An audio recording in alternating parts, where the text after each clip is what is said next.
parle souvent de l'affaire Grand-Lenné.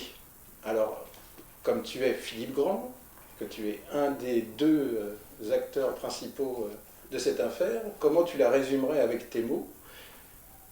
Et d'ailleurs, je crois que déjà cette appellation affaire Grand-Lenné ne te plaît pas tout à fait.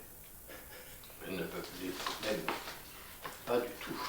Tout simplement parce que cette affaire, il faudra exposer un peu plus tard, n'était affaire qu'aux yeux de l'administration, de notre administration, celle de ma collègue Brigitte Lenné et de moi-même.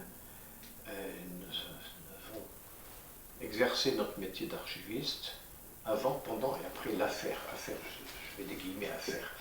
Et s'il y a affaire, c'est plutôt affaire de l'administration, de la hiérarchie, j'appellerais plutôt l'affaire Gannot du nom de notre supérieur hiérarchique direct. Et alors, pour résumer, François Gannot donc, était directeur des archives de Paris. Brigitte Lenné et toi, vous étiez conservateur et conservatrice aux archives de Paris.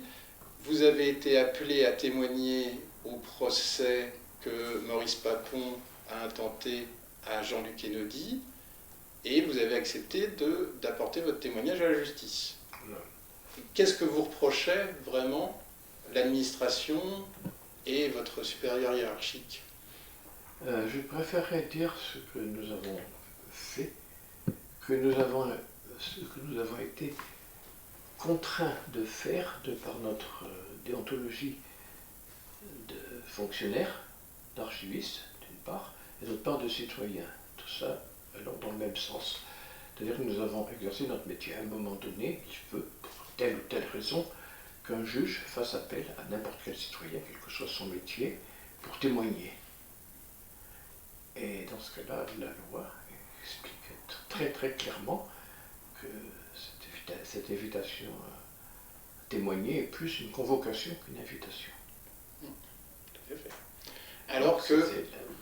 Alors que l'administration des archives, on va dire, vous reprochait de déroger au devoir de réserve, c'est ça? Oui, et surtout d'avoir violé le secret professionnel. Ce qui était faux. L'administration a passé un certain temps à s'enquérir auprès de tous les ministères régaliens, le ministère de l'Intérieur, également le secrétariat de la présidence de la République, le président de la République, le Premier ministre, le ministère des Armées, le ministère de la Justice, bien évidemment, tous ces ministères-là, pour savoir s'il y avait des précédents dans notre cas. Le seul moyen qui était à la portée du préfet de police, M. Maurice Papon, était de lancer une information judiciaire. Donc, il a lancé, je ne sais plus très bien, peut-être 70 noms de cadavres. Enfin, pas, je parle très mal, justement, la plupart sont des anonymes. On va dire environ 70 ou 75, je ne sais plus, informations. Voilà. Le dépôt de plainte de la puissance publique, c'est-à-dire lui-même, contre X, pour assassinat de FMA, Français musulmans d'Algérie, c'est le nom qu'on donnait à l'époque aux Arabes vivant en France ou en Algérie. Et dont les cadavres avaient été retrouvés dans des différents charniers, surtout flottant dans la Seine. Et voilà. Mais simplement, il était dans ce registre d'information du parquet, il était écrit un tel FMA, pont de Neuilly, pont de Beson, tué par balle, étranglé, noyé. C'est tout, inconnu. Une fois il y avait des noms, en général il n'y en avait pas. Inconnu. Et puis à droite, si ma mémoire est bonne, figurait le nom du juge d'instruction. Il m'a été reproché par un inspecteur général des archives de France, il m'a été reproché d'avoir divulgué le nom des juges d'instruction, en laissant paraître quelques pages de ces registres dans Libération, dans le journal Libération. C'était, m'a-t-on dit, une atteinte à la vie privée. Le juge convoque quelqu'un, il ne s'occupe pas de savoir s'il est fonctionnaire ou pas. Ça n'a rien à voir, c'est hors hiérarchie.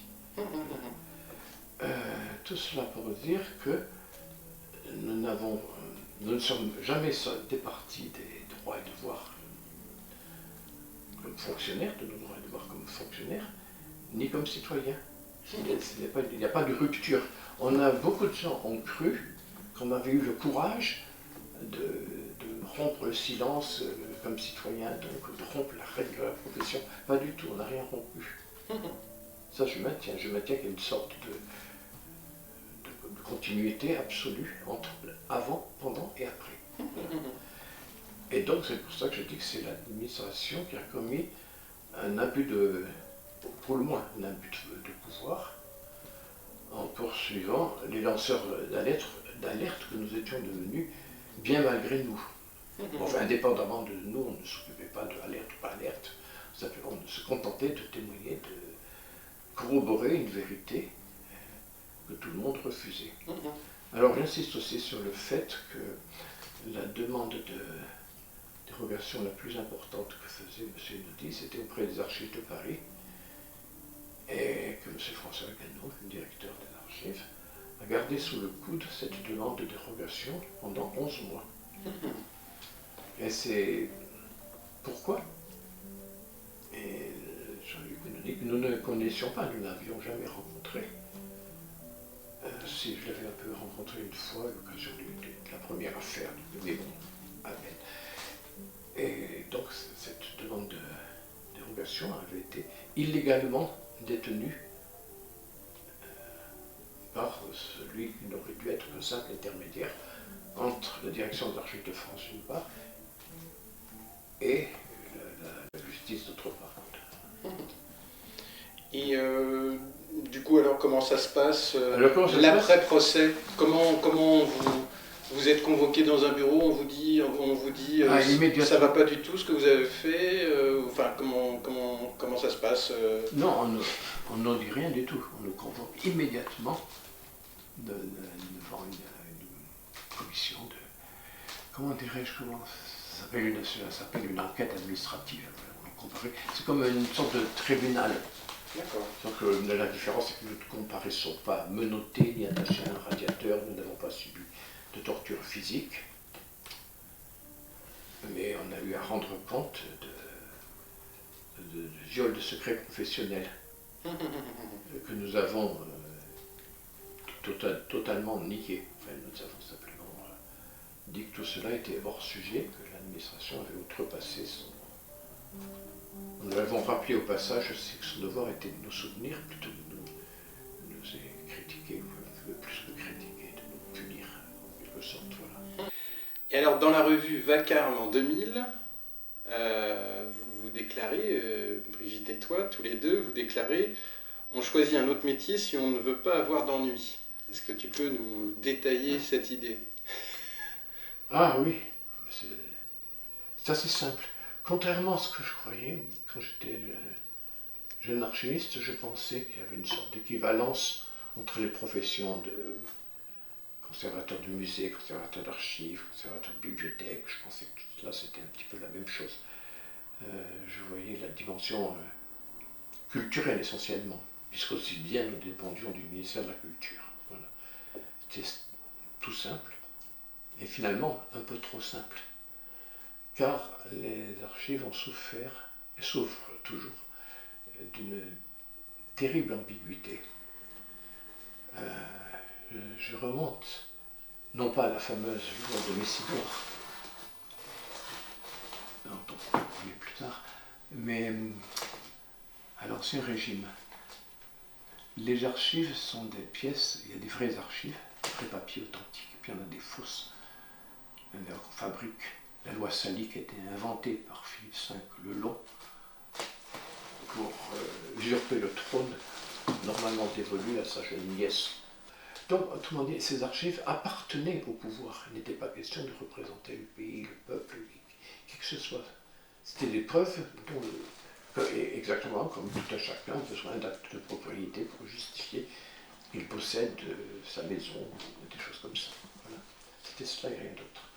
Et puis la Révolution fait que ce qui était au roi est devenu propriété de la nation, d'où la fameuse loi de Messidor. Mais là, bon, elle est suffisamment éditée pour qu'on puisse en parler. Alors, l'ambiguïté, oui, je reviens un petit peu en arrière, était déjà, on pouvait la deviner déjà sous Louis XV, parce que c'est à cette époque-là, je crois que c'est vers 1720 qu'on a ouvert la bibliothèque royale, la future bibliothèque nationale.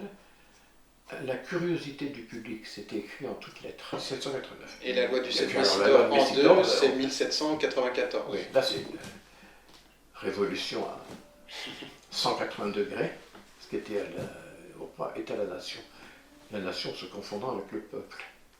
Et puis bon, on connaît la suite, la nation a été confisquée ensuite par Napoléon, puis la Restauration, puis Louis-Philippe, tous les régimes qui se sont succédés. Et finalement, on est revenu au point de départ. Le point de départ, c'est-à-dire que les archives appartiennent au pouvoir central, au pouvoir monarchique, républicain, fait ce que l'on veut au gré des révolutions. Et par conséquent, on arrive à ce point presque comique du marquis du Second Empire, lorsque le marquis de la Borde, directeur général des archives de France, me déclare que toutes les archives dépendent du gouvernement et n'ont de compte à rendre au gouvernement, puisqu'elles sont une émanation du gouvernement. Il revient à ce système de preuves. Et les archives sont là pour prouver les bienfaits du régime impérial depuis Napoléon Ier jusqu'à Napoléon III. Et l'État est là pour protéger ceux qui le servent et pour accabler ceux qui le desservent. Tous ceux qui le desservent, je m'explique, c'est-à-dire tous ceux qui pourraient révéler quelques faits qui ne seraient pas à l'honneur de la France, pour dire les choses pudiquement. Voilà. Et alors, on parlait de la loi du 7 Messidor en deux du 25 juin 1794, qui un peu proclame que les archives sont accessibles librement, gratuitement, etc. Et donc, tu réagissais à un des thèmes des tables rondes au Sénat, où on parle de la faille des archives incommunicables qui a été inscrite dans la loi de 2008. Est-ce que tu peux nous redire pourquoi, selon toi, toute archive ne peut pas être incommunicable? Pour moi, c'est une évidence telle que c'est une... J'emploierais dans son sens étymologique le terme grossièreté, c'est une épaisseur inimaginable. Enfin, ce n'est pas pensable. C'est la loi du plus fort, ce n'est rien d'autre. Mais ça ne se discute pas. Ce serait s'abaisser que de discuter une stupidité pareille. Pour moi, c'est impensable d'en détruire complètement. Il y a des gens qui ont dit qu'il fallait nous réhabiliter, etc.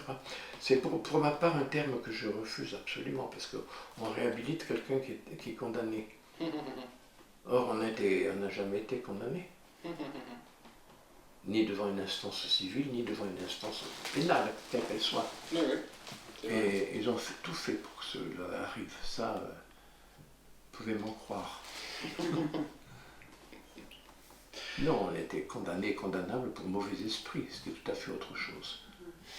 Et mauvais esprit, c'est considéré que les archives sont du domaine public, donc appartiennent à tous les citoyens de nous en tenir à la lettre de la loi du 7 Thermidor.